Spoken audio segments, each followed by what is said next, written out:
Ayan na guys, ang gawa namin bahay dito sa Cavite. Pang 5 weeks na namin to. Ayan.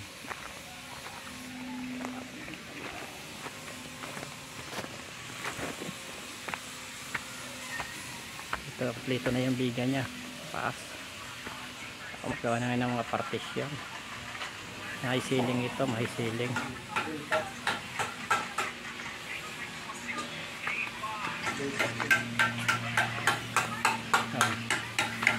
Ito yung mga master bedroom, tapos room ng mga bata. Si Kuya Rico dito yung pang bata namin yung galing kay Terizal. Puntang ito galing ng Bicol province yung nandito yun. Si Kuya Tan. Ang dalawang kulot namin. Tapos na kami magbiga. Papartisyon na kami.